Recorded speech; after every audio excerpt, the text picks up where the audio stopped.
No alien royalty had ever set foot on a human vessel, but that was about to change. Princess Umbra of the reclusive Draconis Empire shocked her people by insisting she tour the universe for her coming-of-age ceremony aboard the Celestial Voyager, the most advanced human cruise liner ever built. The Draconis Council was in an uproar. Led by Emperor Dracor, they viewed humans as primitive and untrustworthy. High Chancellor Sarthax argued most fiercely against Umbra traveling with humans, fearing it would undermine his own designs on the throne. But under mounting pressure, Dracor reluctantly agreed on one condition. Umbra must be accompanied by Draconis guards to limit human influence. She accepted, seeing it as her only shot to experience a greater universe. On Earth, legendary Captain Johnny Boyd was surprised and honored by the princess's request. He assembled a top crew, including his trusted chief engineer, Mac Brennan, and prepared to welcome the alien royalty. But not everyone celebrated this unprecedented contact. The isolationist group Earth First viewed it as a Draconis scheme to infiltrate human society. As the Celestial Voyager prepped for launch, they plotted in secret to sabotage the voyage and sever human Draconis ties for good. The stakes were monumental as launch day approached. This voyage could herald a new age of diplomacy and exchange between two mighty civilizations. Or it could end in disaster if the voyage's many enemies succeeded in their schemes. As the ship blasted into the stars with Princess Umbra and Captain Boyd at the helm, the fate of billions hung in the balance. As the Celestial Voyager slipped its earthly bonds and surged into the star-speckled void, Princess Umbra stood on the observation deck, transfixed by the cosmic vista unfolding before her. Born and raised amid the heavy gravity and leaden skies of Draconis Prime, she had never imagined such a symphony of light and color could exist. Beside her, Captain Boyd grinned, the weathered lines of his face speaking to a lifetime spent chasing horizons. Incredible, isn't it? No matter how many jumps I make, seeing the universe laid out like a jeweler's velvet still takes my breath away. Umbra nodded, acutely conscious of Boyd's presence, the subtle musk of his cologne, the way the starlight limned his chiseled features. She understood now why so many Earth women were said to have fallen for his roguish charms. Her musings were interrupted by heavy footsteps. She turned to see Zephyr approach, his golden skin and tawny mane marking him as a Leonarch, one of the Draconis Empire's proudest warrior races. He inclined his head respectfully. "My lady, Master Arcanus requests your presence in the shuttle bay. Your belongings have been transferred and he wishes to ensure nothing was damaged in transit." Umbra barely suppressed a sigh. As much as she adored her tutor, his constant fretting and adherence to protocol could be so tiresome. Yet she knew he meant well. Arcanus had practically raised her, following her mother's untimely death. "Very well," she acquiesced. "Lead on, Zephyr." With a last wistful glance at the stars, she allowed her bodyguard to escort her off the observation deck. Boyd watched them go, an unreadable expression on his face. In the shuttle bay, Arcanus was methodically unpacking Umbra's voluminous luggage, his long fingers carefully inspecting each robe and jeweled accoutrement for damage. "Ah, there you are, my dear," he said, his reedy voice echoing off the cavernous bulkheads. "I trust you've already found some fascinating primitives to dally with? That shipmaster, perhaps? I saw how he looked at you." "Oh, stop, Arcanus," Umbra chided gently. "Captain Boyd has been a perfect gentleman, and I'll remind you that you're a guest on this primitive vessel. A little respect would not be misplaced." The elder Draconis sniffed disdainfully, but refrained from further comment. As he lifted an ornate jewelry case, a small data drive tumbled out and clattered to the deck. "Now what is this?" Arcanus wondered, reaching for it, but Zephyr was faster. "Allow me, master," he rumbled, scooping up the drive and turning it over in his massive paw. His eyes narrowed. "My lady, do you recognize this device?" Umbra peered at it, nonplussed. "No, I've never seen it before. Perhaps one of the handmaidens dropped it while they were packing." She reached for the amulet at her throat, a gift from her late mother, and froze. There was a tiny compartment in the back of the amulet, one she had never noticed before, a compartment perfectly sized to conceal a data drive. Her mind reeled. Why would someone hide data in her amulet? Just what was going on? She barely heard Zephyr's concerned queries, So lost was she in a rising tide of confusion and unease. Arcanus snatched the drive from Zephyr's grip. "I'll get to the bottom of this. There are sensitive Imperial documents on this drive. I'm sure of it. If one of those fool handmaidens stole them, I'll have her flogged." "No," Umbra interjected, surprising herself with her own vehemence. "Arcanus, until we know the truth, let's handle this discreetly. Give the drive to me. I'll personally inquire about it with the captain. We mustn't jump to conclusions." The elderly tutor looked ready to argue, but something in Umbra's expression made him think better of it. With ill grace, he handed her the drive. "Very well, Princess. We'll do it your way for now. But I expect a full accounting once you've spoken to that human rogue. Something is rotten here, and I will not let harm befall you. Not on my watch." With that, he turned back to his unpacking, muttering darkly. Umbra clutched the drive, a chill racing through her despite the carefully modulated air. 1,000 questions burned on her tongue, but one thing was clear. Her grand voyage had just become infinitely more complicated, and if her instincts were correct, the glittering stars outside concealed perils she could scarcely imagine. The celestial Voyager glided into orbit around Novaria Prime, its gleaming spires and interconnected skyways a testament to advanced alien engineering.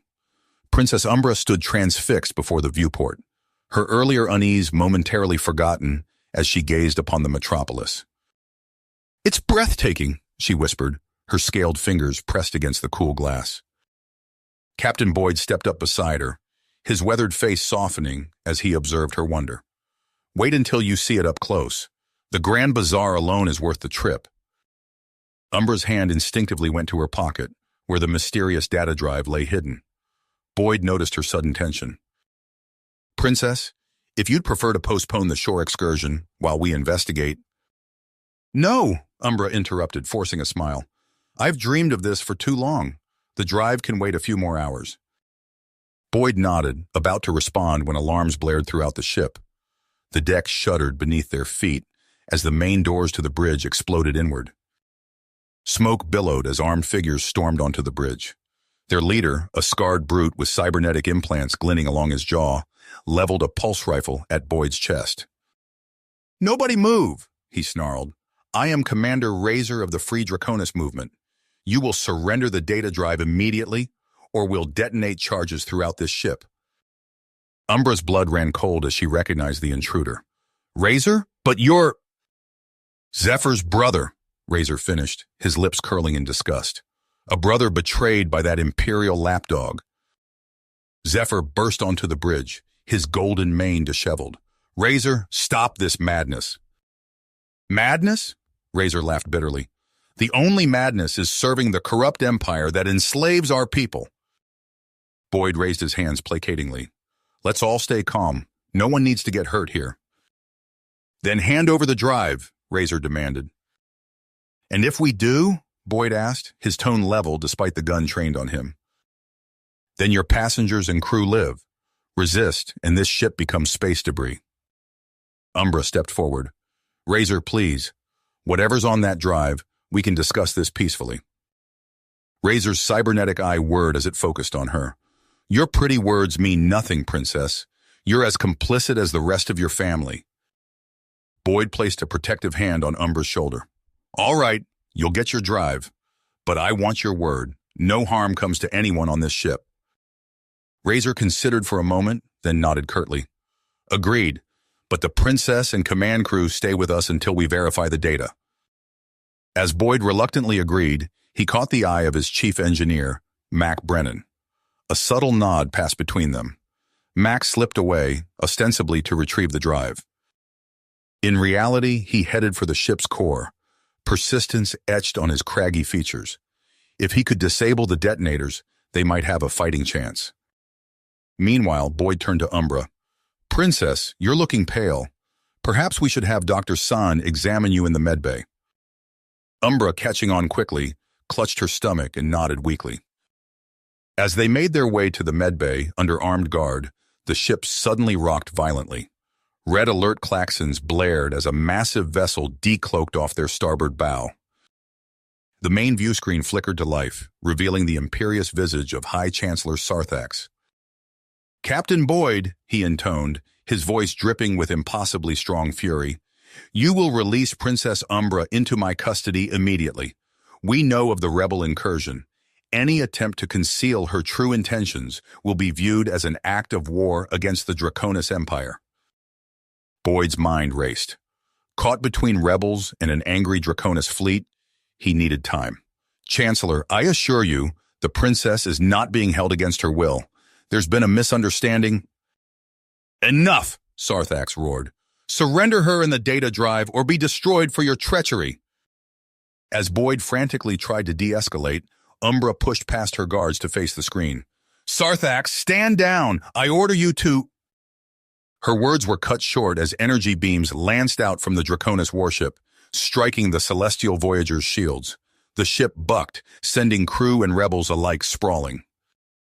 In that moment of chaos, a fleet of sleek fighter craft materialized around them.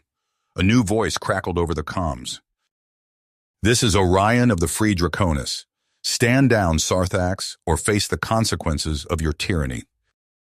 As shots were exchanged in the space around them, Boyd locked eyes with Commander Novak. It was now or never.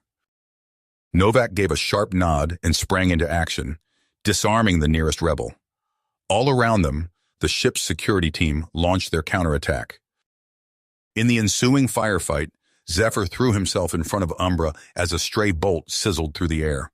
He crumpled to the deck, a smoking hole in his chest. Zephyr! Umbra cried, cradling his head as the battle raged around them. Razor, seeing his brother fall, hesitated. In that moment of indecision, Boyd tackled him, wrenching away his weapon.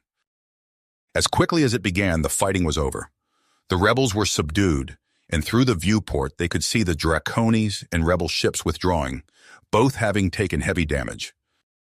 Umbra knelt beside the prone form of Zephyr, tears streaking her face. She looked up at Boyd, her eyes filled with anguish and confusion. Why? She whispered. Why would they do this? Razor, now restrained, met her gaze unflinchingly. Because your empire leaves us no choice, Princess. Look at the drive. See the truth of what your family has done. Boyd helped Umbra to her feet, his arm steady around her waist. You don't have to do this now, he said softly. But Umbra shook her head. No, I need to know.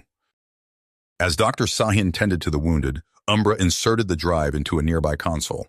What she saw made her recoil in horror. Images of devastation flashed across the screen. Massacres, slave camps, entire populations starved into submission, all bearing the imperial seal of her family. No, Umbra breathed, her world crumbling around her. This can't be true. Boyd's hand found hers, a small comfort in the face of such brutality. I'm so sorry, Umbra. She turned to him, her eyes shimmering with unshed tears. What do I do now? How can I ever make this right? As the battered Celestial Voyager limped back towards Noveria Prime, Umbra found herself at a crossroads. The weight of her people's suffering pressed down upon her, demanding action. Yet the promise of a different path, one forged alongside Boyd and his crew, beckoned seductively. The fate of billions hung in the balance, awaiting her decision. Umbra's scaled fingers trembled as she closed the data file. The images of suffering burned into her mind. She turned to face the others on the bridge. Captain Boyd's hand on her shoulder steadied her. We need to end this, Umbra said, her voice barely above a whisper. She looked at Razor, still restrained but watching her intently. All of it, the oppression, the rebellion, the bloodshed. Boyd nodded. What do you propose, Princess? Umbra straightened, her royal bearing reasserting itself. I'm calling for emergency peace talks, here, on the Celestial Voyager, neutral ground. Razor scoffed. Sarthax will never agree. He will if I command it, Umbra countered. She turned to Boyd. Captain, can you host such negotiations? Boyd's eyes widened slightly, but he nodded. We can make it work. But Princess, are you sure about this? Umbra's gaze hardened. I've never been more certain of anything in my life.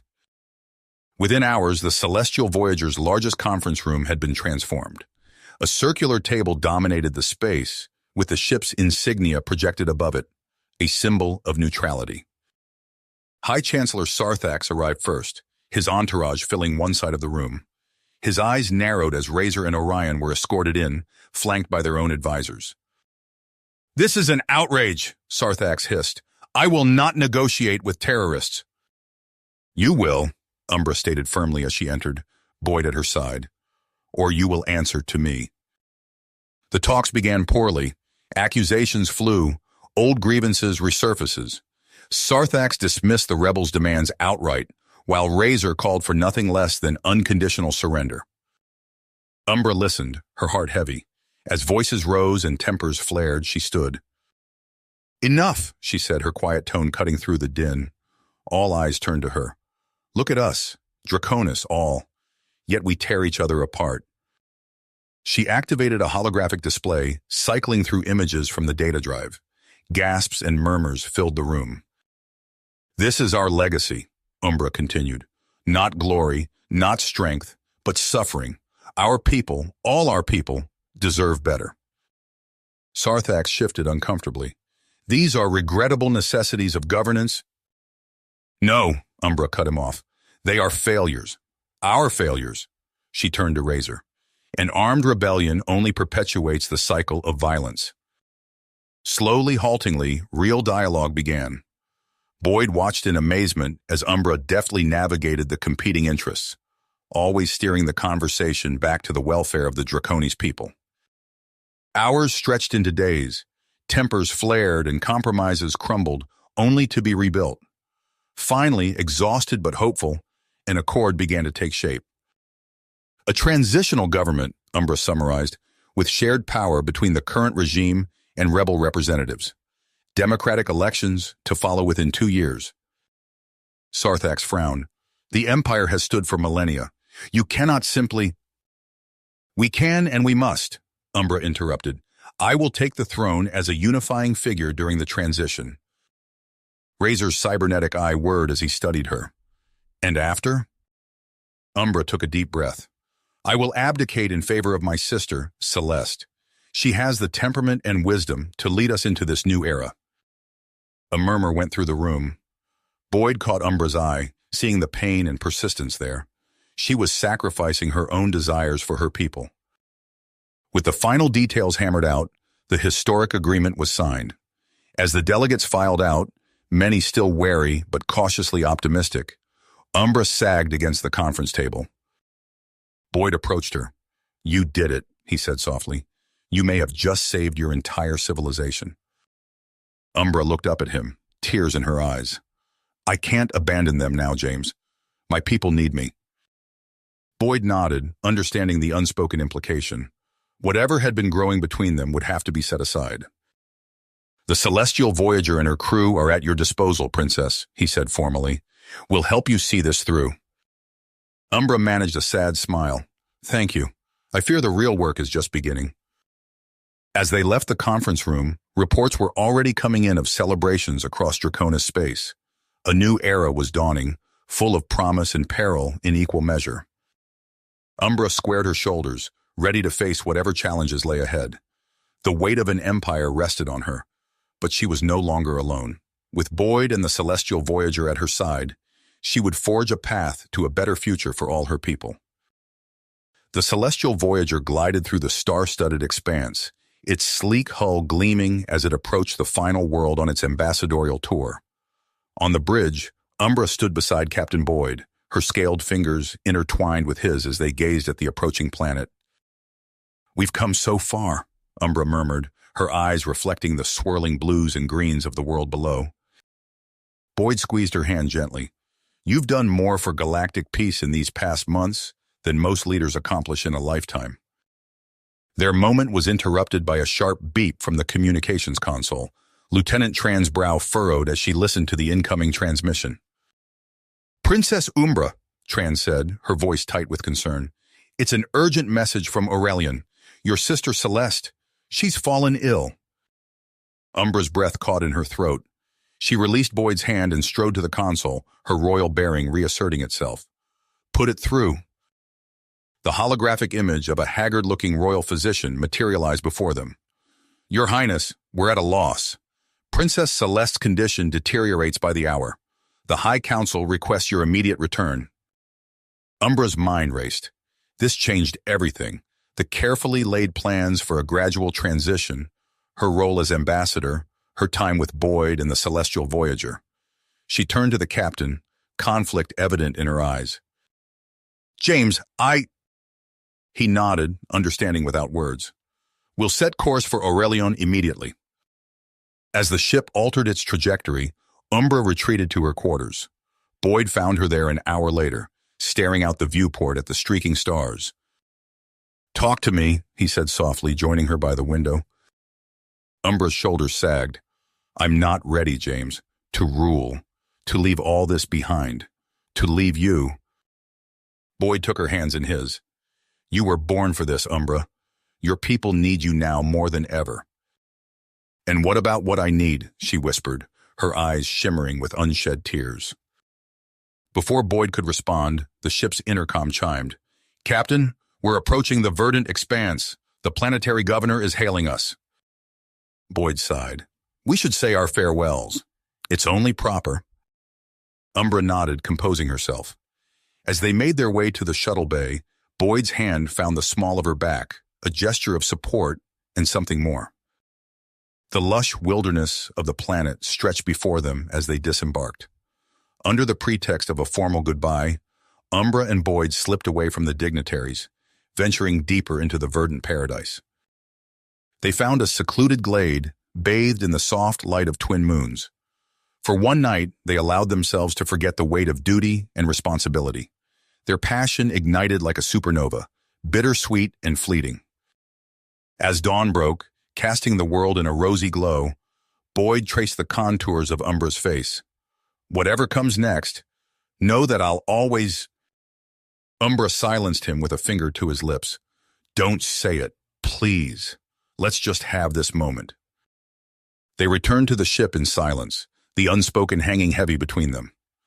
As the Celestial Voyager broke orbit, Umbra steeled herself for what lay ahead. The journey to Aurelion passed in a blur of strategy sessions and farewell gatherings. All too soon, the glittering spires of the Draconis capital loomed before them. Boyd walked Umbra to the royal shuttle, their steps echoing in the empty hangar bay. He clasped her hands, his voice rough with emotion. Your people need you, Umbra, at any expense. She nodded, blinking back tears. The strength of what we share will sustain me, James, whatever trials I face. As Umbra boarded the shuttle, neither of them could have foreseen the treachery that awaited her on Aurelion's surface. The trap was already set, with Sarthax's web of deceit ready to ensnare the young princess and crush the fragile peace she had worked so hard to build. You have reached the end of the story. If you enjoyed this story and want to support us, please leave a like and subscribe to our channel, and for every comment that says 88, I will heart every single one of them. Thank you for your time.